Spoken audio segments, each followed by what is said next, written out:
ओम गुरुदेव. ओम श्री गुरुभ्यो नमः. आज 17 फेब्रुवारी 2015 महाशिवरात्रीनिमित्त खारेकर्जुनी येथे 11 कुंडी गायत्री यज्ञाचे आज आयोजन केलेले होते.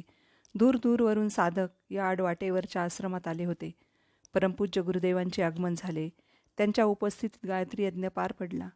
नंतर गुरुदेव आश्रमातील आसनावर आसनस्थ झाले. आज कार्यक्रमाचे नियोजन थोड्या वेगळ्या पद्धतीचे होते. प्रत्येक वेळी साधकांच्या सेवा अगोदर होत असतात आणि पूज्य गुरुदेवांची वचने नंतर होतात. परंतु लहान मुलं, वृद्ध मंडळी यांना प्रसादासाठी तिष्ठत बसावे लागू नये म्हणून आज गुरुदेवांचे प्रवचन अगोदर झाले. परमपूज्य वचनमौली म्हणाले, आज महाशिवरात्री. शिव म्हणजे मर्यादा आणि म्हणूनच मी तुम्हाला सांगतो आहे की माईकचा म्हणजे मायेचा मोह टाळा. आणि दुसरं म्हणजे हे माईक नावाचं इन्स्ट्रुमेंट याचाही मोह टाळा.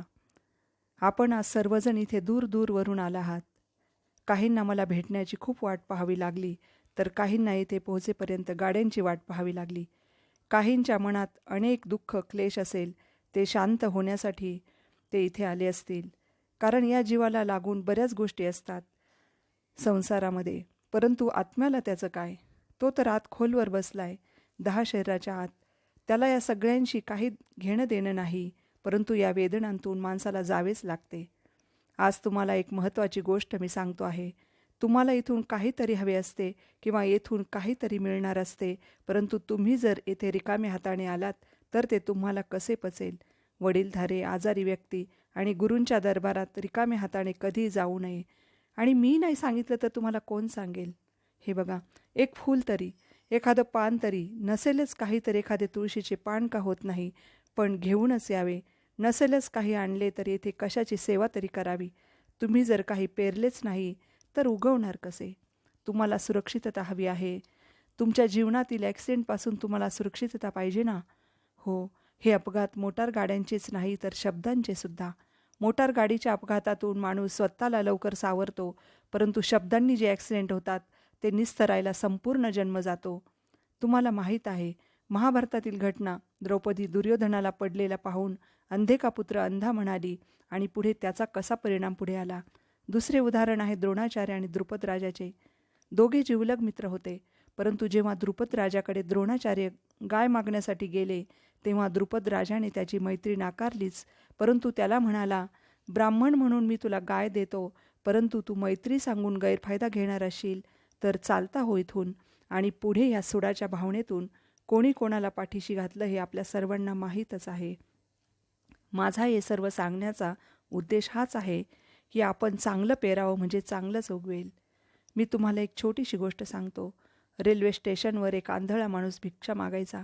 त्याला रस्त्याच्या दुसऱ्या बाजूला जाण्यासाठी एक माणूस मदत करायचा आणि त्या भिकाऱ्याला म्हणायचा की माझा पगार झाल्यावर मी तुला नक्की पैसे देईल. असं म्हणत म्हणत एक दिवस त्या माणसाचा पगार झाला. त्या दिवशी तो भिकाऱ्याकडे आला आणि म्हणाला, हे बघ, आज मी तुला पैसे देतो, आज माझा पगार झाला आहे. ते ऐकून तो भिकारी खूप खुश झाला आणि त्या माणसाने भिकाऱ्याला भिक्षा देण्यासाठी आपला हात आपल्या पॅन्टीच्या खिशात घातला, परंतु पाहतो तो काय, त्याचे पाकिटच चोरीला गेलेले होते. त्याला स्वतःलाच अपराध्यासारखं वाटलं. तो खिन्न झाला होता, परंतु त्या खिन्न अंतकरणाने त्याने त्या भिकाऱ्याचा हात आपल्या हातात घेतला आणि म्हणाला, मला माफ कर. काही दिवसांपासून मी तुला माझा पगार झाल्यावर पैसे देईल या आशेवर ठेवले आणि आज पगार तर झाला, परंतु मी तुला काहीही देऊ शकत नाही, कारण ते पैसे ज्या पाकिटात होते ते पाकिटच चोरीला गेले आहे. मी तुला काही देऊ शकत नाही असे म्हणून त्याने आपला दुसरा हात त्या भिकाऱ्याच्या खांद्यावर ठेवला आणि पुन्हाही खेद व्यक्त करत त्याची माफी मागू लागला आणि म्हणाला, मी तुला आज काहीही देऊ शकलो नाही, परंतु जेव्हा माझ्याकडे पैसे येतील तेव्हा मी तुला नक्की देईल. हे सर्व ऐकून तो भिकारी त्या माणसाला म्हणाला, साहेब, तुम्ही कशाला वाईट वाटून घेता पैशाचं? अहो, पैसे देणारे खूप आहेत, परंतु तुम्ही जे प्रेम आज मला दिलं, तुम्ही माझा हात आपल्या हातात घेतला, माझ्या खांद्यावर आपलेपणाने हात ठेवला, हे प्रेम, ही सहानुभूती आजपर्यंत कोणीही मला दिली नाही. तुमचं माझ्यासाठी प्रेमानं बोलणं, हेच खूप मोठं दान तुम्ही मला दिलं आहे. सांगायचा उद्देश हाच आहे की काहीतरी देण्याची सवय ठेवायची, म्हणजे मिळालेलंही पचवता येईल.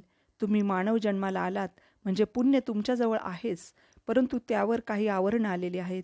ते आवरणं बाजूला सारण्यासाठी मी तुम्हाला आत घेऊन जाण्याच्या तयारीत आहे. आत घेऊन जाणारे ते विचार तुम्हाला खोदून खोदून ते जागृत करण्याचा प्रयत्न करत आहेत. आज मी गुरु शिष्याच्या नात्याबद्दल थोडंसं सांगणार आहे. एखादा मोठा दगड एका ठिकाणी वर्षानुवर्षे तसाच्या तसाच पडून राहू शकतो, परंतु माती तशीच्या तशीच सापडणार नाही. ती उडत राहते, तरी तिला बरकत असते. तसंच शिष्य जर मातीसारखा झाला तर सद्गुरू त्यावर प्रक्रिया करू शकतात. उदाहरणच द्यायचं झालं तर ओट्याजवळची माती खोदून काढली, त्यात तिचा दोष काही नाही, परंतु ती एकत्र करून चाळून घेतली. त्यातले वर आलेले खडे कचरा बाजूला केला. नंतर त्या चाळलेल्या मातीत पाणी टाकलं. नंतर तिला पायाने खूप तुडवत राहायचं. नंतर त्याचा गोळा बनवायचा. एवढं करून गुरु तिथेच थांबत नाहीत.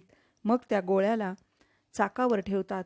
मग चाक फिरवत फिरवत तो चिखलाच्या गोळ्याला थापटी मारत मारत त्याला वेगळा आकार देतात. आकार देऊनच थांबत नाहीत, तर मग त्याला उन्हात वाळवायचं. नंतर त्याला आगीच्या भट्टीत टाकून चांगलं भाजायचं.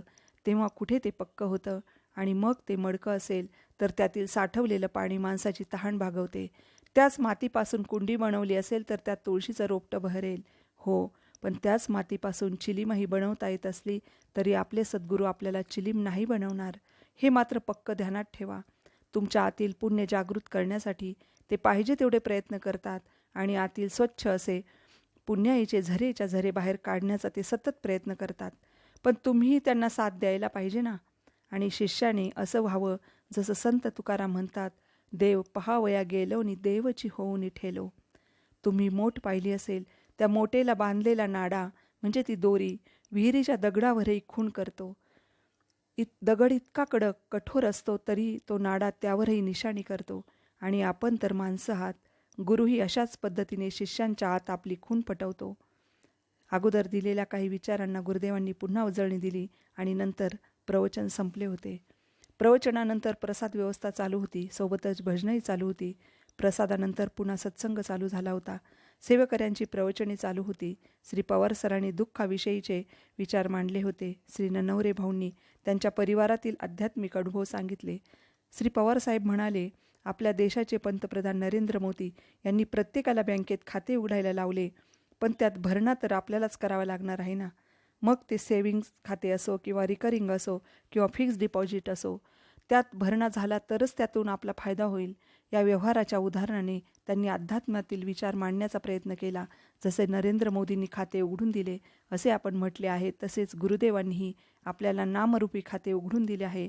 परंतु सेवा, सत्संग, नाम आणि ध्यानाचे डिपॉझिट आपल्या स्वतःलाच त्यात करत राहावे लागणार आहे. तरच त्यांनी ते खाते उघडून देण्याचा आपल्याला फायदा होईल. नंतर सागर महाराज आपले विचार मांडण्यासाठी व्यासपीठावर आले होते. त्यानंतर गुरुदेवांनी माईक स्वतःकडे घेतला आणि सत्संग हॉलमध्ये थोडे साधक उपस्थित होते. त्यांना उद्देशून माऊली म्हणाले, येथे सेवा देणाऱ्यांनी असं समजू नये की जास्त साधक होते तेव्हा गुरुदेवांनी आपल्याला सेवेसाठी का उठवले नाही. परंतु येथे येणाऱ्यांनी एवढे लक्षात ठेवावे की खूप साधक असले पण त्यात योग्यतेचे नसले तर.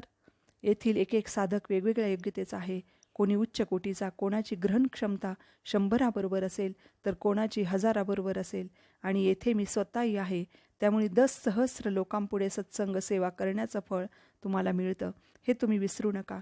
बोलवणारा मी, बोलणाराही मी, समजून देणाराही मी आणि समजून घेणाराही मी. शब्दही माझे आणि तरीही नवीन नवीन शब्दही मला माहिती होतात इथे. ही बाब लक्षात घ्यावी. असे म्हणून गुरुदेवांनी माईक सरकवला. त्यानंतरही काही भजनं व प्रवचन सेवा झाल्या. त्यात ढवळेसाहेब, गांधीसाहेब, नारायण, करुणाताई, श्रीरामपूरचे पाटील सर या सर्वांनीही आपापले विचार मांडले.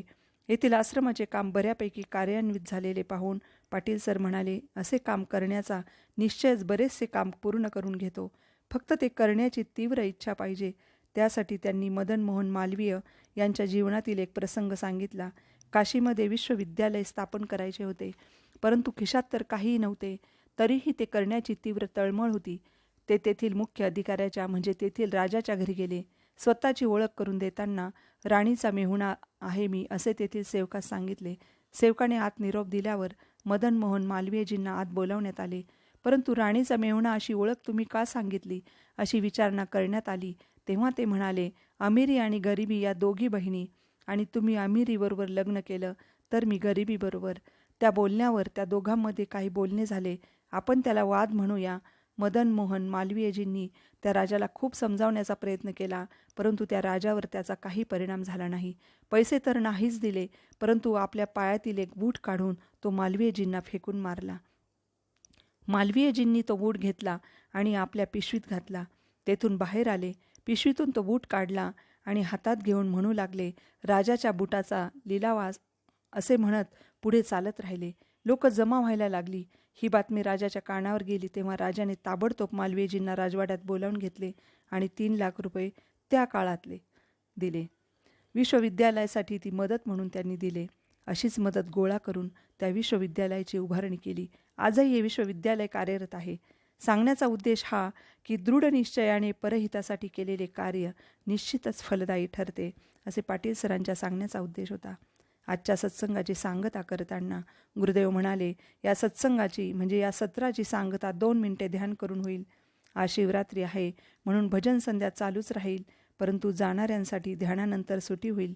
डोळे बंद करून आपल्या हृदयात आपण आपल्या इष्टदेवतेला, आपल्या सद्गुरूंना पहा. ध्यानाचे ते अद्भुत चैतन्य घेऊन आम्ही तेथून निघालो. आज माऊली बोलता बोलता म्हणाले होते की ही जागा अशी आहे की हे घरचं व्यासपीठ आपल्याला उपलब्ध केलेले आहे. इथे व्यासपीठावर बोलताना प्रत्येकाच्या 2-3 तरी चुका झाल्याच पाहिजे, म्हणजे ज्ञानाचा अहंकार येणार नाही. बोलता बोलता साधना करता करता आतून रस वाहू लागतो आणि आपोआप नवनवीन विचार बाहेर येतात. परमपूज्य माऊलींचे हे वचन अनुभूतीत उतरते तेव्हा लक्षात येते की त्यांच्या एका वचनात काय काय दडले आहे.